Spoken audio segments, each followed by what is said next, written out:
വചനം ദൈവത്തിൻ വചനം നന്മകൾ ചെയ്യാനറിയൂ വചനം വചനമറിഞ്ഞാൽ ആത്മാവുണരും ഹൃത്തി വചനം വചനം ദൈവത്തിൻ വചനം വചനം വചനം ദൈവത്തിൻ വചനം.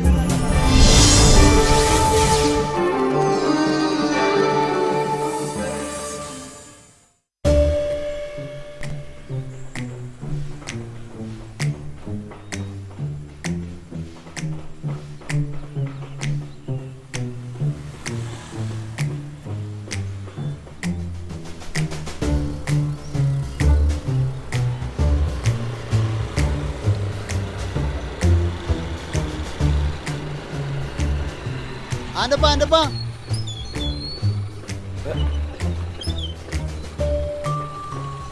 ആ എടാ മൈക്കിളെ. ആ എടാ ദേ ഞാൻ ദേ വന്നൂട്ടോ. നിക്ക്.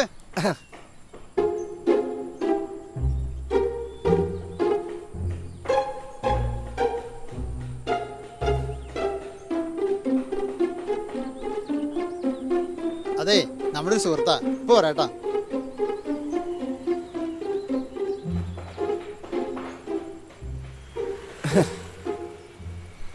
ആ നീ ഇതോടെ പോണ്ട. ഞാൻ പണിക്ക് പോണു.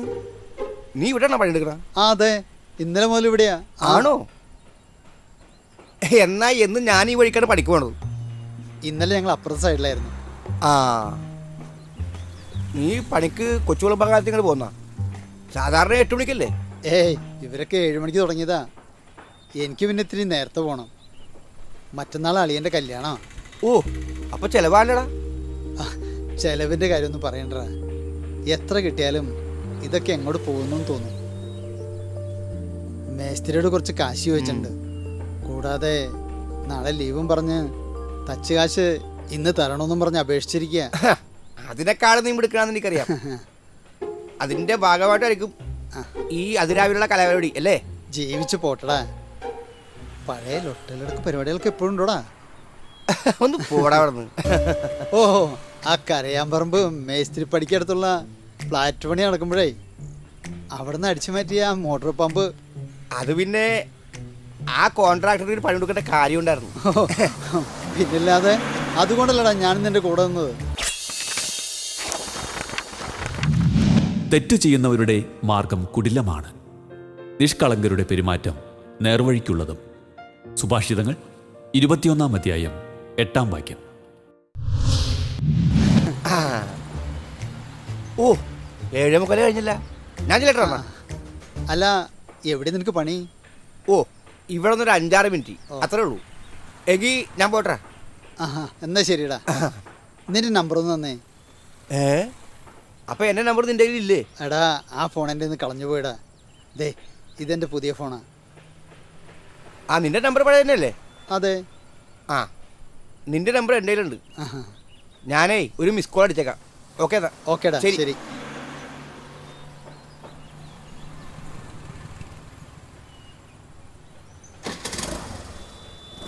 ആ ശരിടാ ശരിടാ.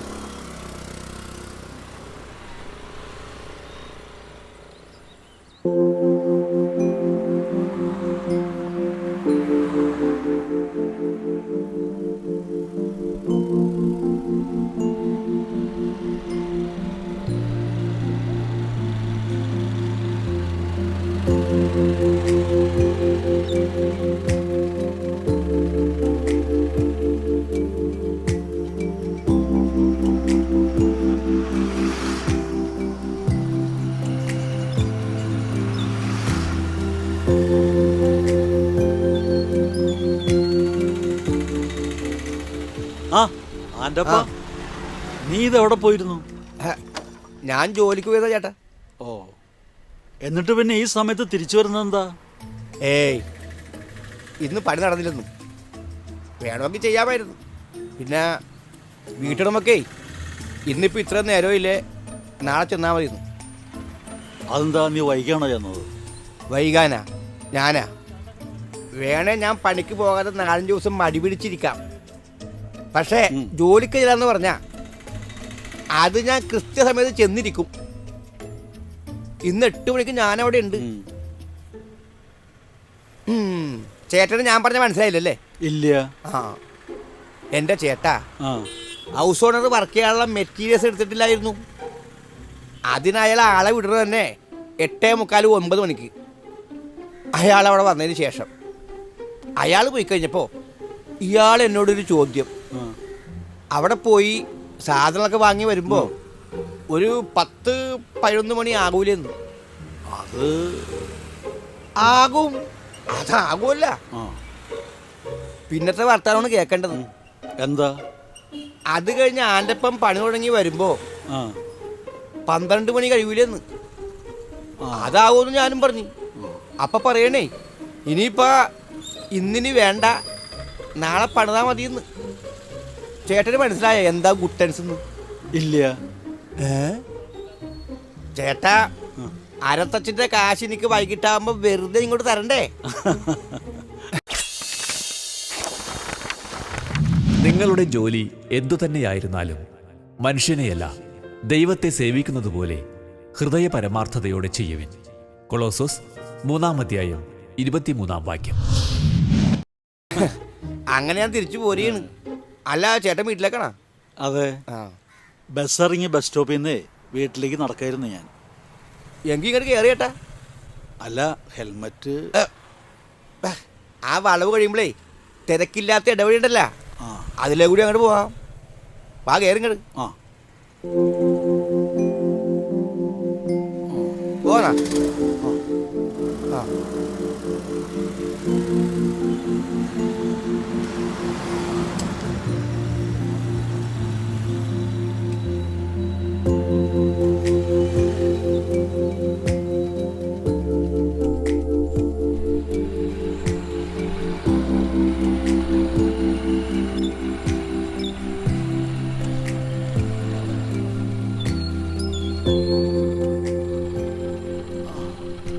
എങ്കിൽ ഞാൻ ചെല്ലട്ടടാ.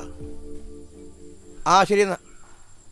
അല്ല, ഞാൻ ചോദിക്കണമെന്ന് വിചാരിച്ച ആ എന്താണ് ഈ ഫയലൊക്കെ ആയിട്ട്? ആ ഇത് ഞാൻ ആ ബസ് സ്റ്റോപ്പിൽ വന്ന് ഇറങ്ങുമ്പോഴേ ആ, അവിടെ ഇരിക്കുന്നത് കണ്ടു. അടുത്തെങ്ങും ആരെയും കാണാനില്ല.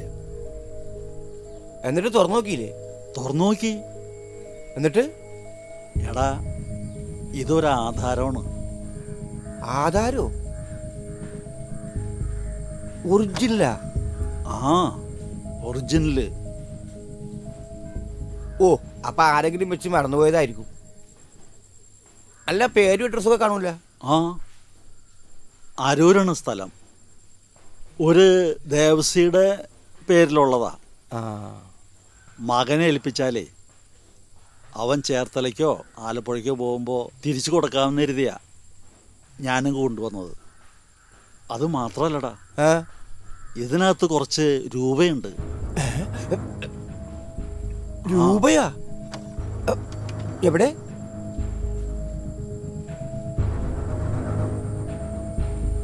ഇതാ കണ്ടോ, 10-20,000 രൂപ കുറയാതെ കാണും.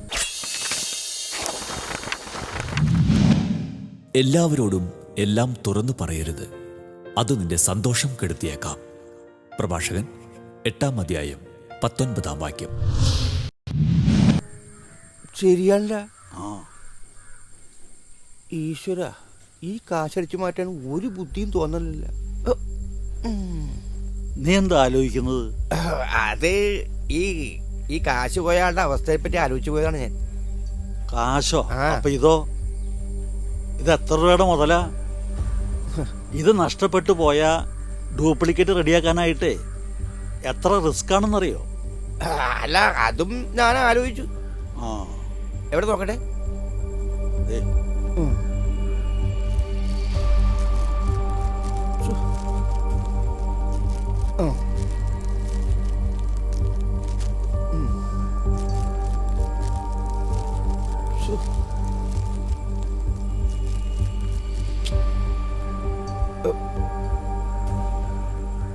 അരൂരി ഔസേപ്പ് മകൻ ദേവസിക്കുട്ടി.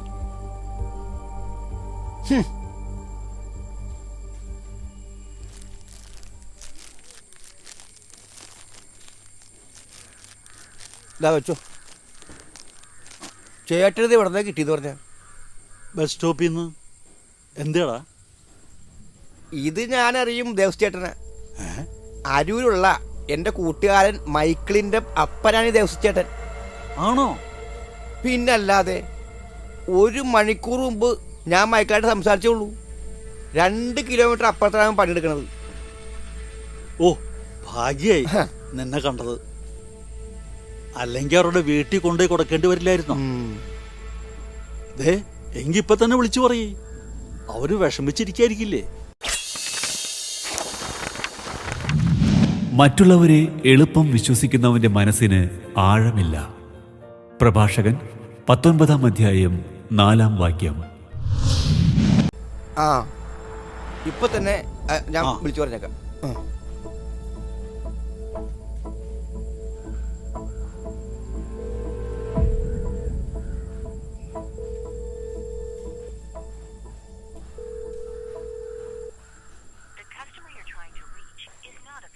ഓ, ഇവൻ എടുക്കണമില്ലല്ല. വീടറിയെങ്കിൽ കൊണ്ട് കൊടുത്താ പോരാ എന്റെപ്പാ.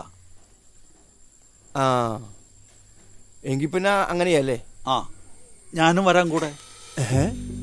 കൊള്ളോയാ? എന്താടാ? അല്ല, അത് ഞാനേ. ആ, അതെ, ഫോൺ റിങ് ചെയ്യണോ? തിരിച്ചു വിളിക്കാനെന്നാ തോന്നണേ. വേഗം എടുത്ത് കാര്യം പറ എന്റെപ്പാ. ആ, ഹലോ ആൻ്റപ്പ. ആൻ്റപ്പനോ? എടാ ആൻ്റപ്പ, ഞാൻ മൈക്കിളാണ്. നീ എന്താ വിളിച്ചത്? നിന്റെ പേര് തന്നെയാണോ കൂട്ടുകാരനും? അല്ല. ഹലോ മൈക്കിളെ, ഞാൻ ആൻ്റപ്പനാ. എടാ മനസ്സിലായടാ? നീ പറയടാ. മൈക്കിളെ, നീ ഇപ്പൊ എവിടെയാണ്? നീ എന്ത് വർത്താനടാ ഈ പറഞ്ഞത്? ഞാൻ വർക്ക് സൈറ്റില്. അത്യാവശ്യമായിട്ട് നീ വീട്ടിലേക്ക് പോയണെന്നാ? എന്ത്? വേണ്ട, ഒന്നും നീ ഇങ്ങോട്ട് പറയണ്ട. ഞാനല്ല അങ്ങോട്ട് പറയാം. നിന്റെ വീട്ടിൽ നിന്ന് നിന്റെ അപ്പനോ മറ്റാരെങ്കിലുമോ അപ്പൻ്റെ പേരുള്ള ആധാരവും ഒരു 25,000-ൽ കുറയാത്ത രൂപയുമായിട്ട് ബാങ്കിലോ മറ്റോ പോയി. അപ്പനോ? അപ്പം മരിച്ചിട്ട് 5 വർഷം കഴിഞ്ഞല്ലോ. നിനക്കിതെന്താ പറ്റിയത്? അതെ, എടാ എടാ നിന്റെ അപ്പൻ ദേവസ്വത്തിൻ്റെ ആധാരം അത് നഷ്ടപ്പെട്ടിട്ടില്ല. എൻ്റെ അപ്പൻ ദേവസിയോ? എൻ്റെ അപ്പൻ സെബാസ്റ്റിനാണ്. എടാ അതൊക്കെ അങ്ങനെ തന്നെയാണ്. നീ ഒന്നും കൊണ്ടും പേടിക്കണ്ട. ആധാരവും പണവും എനിക്ക് പരിചയമുള്ള സത്യസന്ധനായ ഒരു ചേട്ടനാണ് ഇത് കിട്ടിയിരിക്കുന്നത്. ജോണിയേട്ടൻ. അദ്ദേഹം ആ ആധാരവും പണവും അടങ്ങിയ ആ മഞ്ഞ ഫയലുമായിട്ട് എൻ്റെ തൊട്ടടുത്ത് നിൽപ്പുണ്ട്.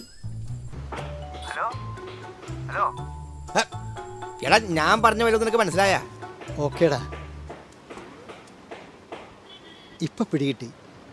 മഞ്ഞ ഫയല്, ആധാരവും 25,000 രൂപയിൽ കുറയാത്ത പണവുമായി നിന്റെ അടുത്ത് ഒരു ജോണിയേട്ടൻ നിൽക്കുന്നു. ദേവസിയുടെ മകൻ മൈക്കിളായിട്ട് വന്ന് നിന്റെ അടുത്ത് അത് വാങ്ങണം അല്ലേ? അതെ. ഇനി ഞങ്ങളങ്ങോട്ട് വരണോ? എന്തിന്? നിങ്ങൾ എവിടെയാണ് നിൽക്കണത്? അവിടെ ഞാനെത്താം. നമ്മളെവിടെ നിൽക്കണമെന്ന് ചോദിക്കണം.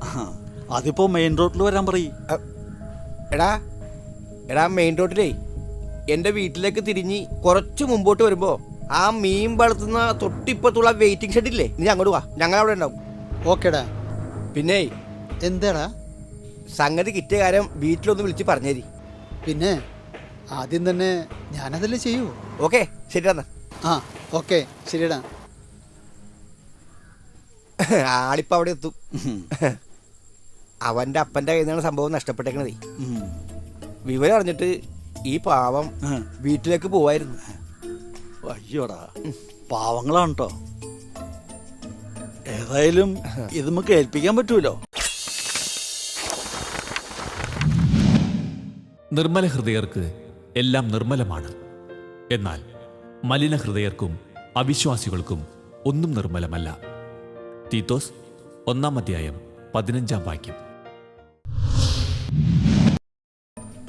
നീ തന്നെ കൊടുത്തേക്ക്. അത് ചേട്ടൻ തന്നെ ചേട്ടന്റെ കൈ കൊണ്ട് കൊടുത്താൽ മതി. അവനിപ്പോ വരും. ഓ, വാ, നമുക്ക് അങ്ങോട്ട് പോവാം.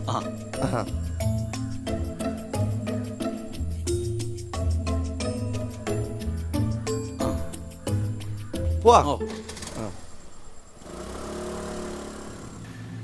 ഇതാ.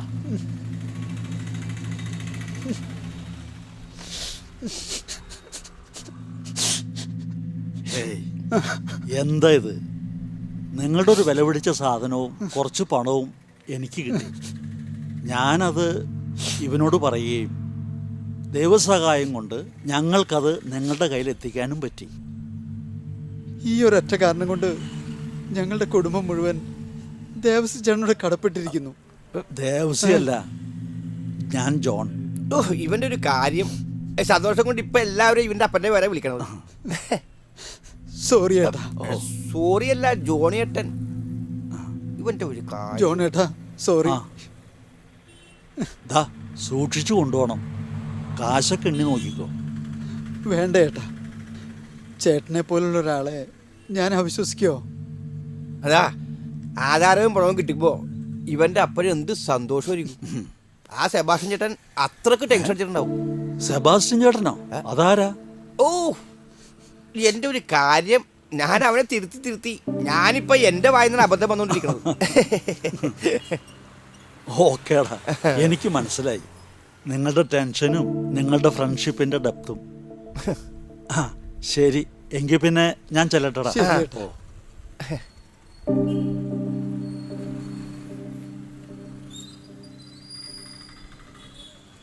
മതിയടാപ്പ, ആ കാശിങ്ങടുത്ത്.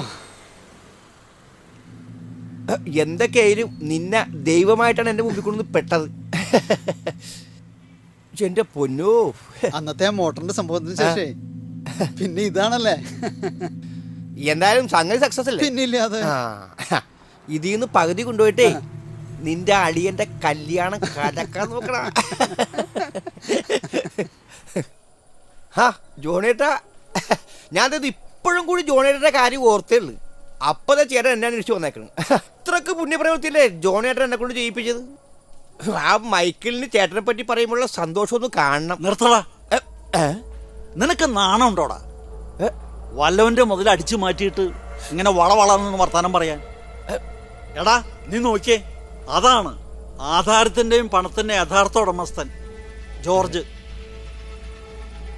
ഞാനിത് കിട്ടിയതിന് ശേഷേ വീട്ടിലേക്ക് പോരുമ്പോൾ ആ ലാസറിന്റെ കടയിലും പറഞ്ഞിരുന്നു. അവിടുന്ന് വിവരം അറിഞ്ഞ് ഇയാൾ എൻ്റെ വീട്ടിലെത്തുമ്പോഴാ നിന്റെയും കൂട്ടുകാരനെയും തട്ടിപ്പ് എനിക്ക് മനസ്സിലായത്. ഇപ്പൊ തന്നെ ആധാരവും പണം തിരിച്ചു കൊടുത്തേക്കണം. ആധാരം ഇപ്പൊ തന്നെ കൊടുത്തേക്കാൻ ചേട്ടാ. അപ്പൊ പണോ? അത് ഇതൊന്നും എനിക്കറിയണ്ട. നാളെ ഉച്ചയ്ക്ക് മുമ്പ് പണം ഇയാൾക്ക് തിരികെ കൊടുത്തില്ലെങ്കിൽ, അല്ലെങ്കിൽ അറിയാലോ. വാ ജോർജ്, വണ്ടി എടുക്ക്.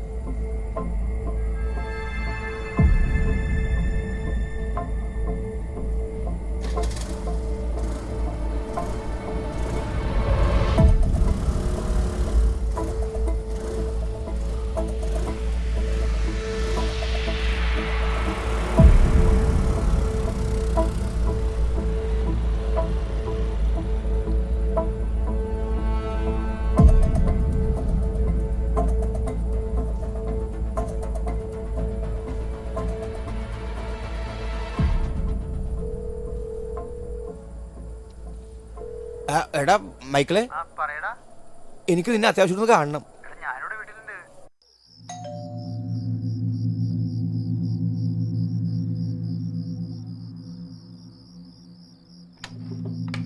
ആൻ്റപ്പാ, എടാ എന്താടാ? വീട്ടുകാർ കല്യാണത്തിന് പോയി. ഞാൻ കല്യാണത്തിന് പോകാൻ നിൽക്കുമ്പോഴാണ് നിന്റെ ഫോൺ വന്നത്. ഇനി എന്തെങ്കിലും കോള് വരാണെങ്കിലേ നമുക്കത് സെറ്റാക്കാം. എന്താ പരിപാടി പറ. എടാ അതല്ല, ആ ആധാരത്തിന്റെയും കാശിന്റെയും യഥാർത്ഥ ഉടമസ്ഥൻ വന്നേക്കണം. യഥാർത്ഥ ഉടമസ്ഥനോ? ആ കാശും ആധാരവും ഉടനെ തിരിച്ചു കൊടുക്കണമെന്നാ പറയണം. ആധാരം എൻ്റെ അടുത്തിരിപ്പുണ്ട്, കാശ് കൊടുക്കാനില്ല. നിന്റെ കാശും എടുത്തോണ്ട് വാ. കാശ് എടുത്തോണ്ട് വരാനോ? എടാ കാശ് കിട്ടിയതൊക്കെ ചെലവായി പോയില്ലേ? നീയല്ലേ പറഞ്ഞത് കല്യാണം അടിച്ച് തകർക്കാൻ? ഞാൻ പുതിയ ഷർട്ടൊക്കെ മേടിച്ചു. ബാക്കി പിന്നെ എവിടെ നിന്ന് കാശ്? അപ്പൊ ഈ കാശ് കൊടുക്കാൻ എന്ത് ചെയ്യും? എടാ എന്നെ കൊണ്ടൊന്നും പറ്റില്ല കേട്ടാ. എന്നെ കൊണ്ട് ഇത് കൂട്ടിയെ കൊണ്ടെങ്ങനെയാ? നടക്കൂല. എടാ ഇന്ന് കാലത്തേ നിന്നെ എന്റെ മുമ്പിൽ കൊണ്ടുവന്നത് ദൈവമല്ല, പിശാശാണ് പിശാശി. എടാ എൻ്റെ വിടാ.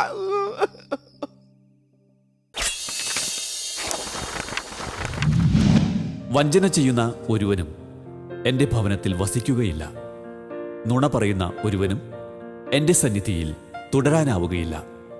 സങ്കീർത്തനങ്ങൾ 101 അധ്യായം 7 വാക്യം. നിങ്ങളുടെ വിലയേറിയ അഭിപ്രായങ്ങളും നിർദ്ദേശങ്ങളും ഞങ്ങളെ അറിയിക്കുക.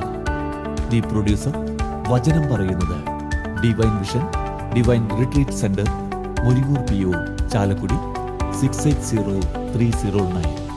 ഫോൺ 8891952600. ഇമെയിൽ വചനം പറയുന്നത് @gmail.com.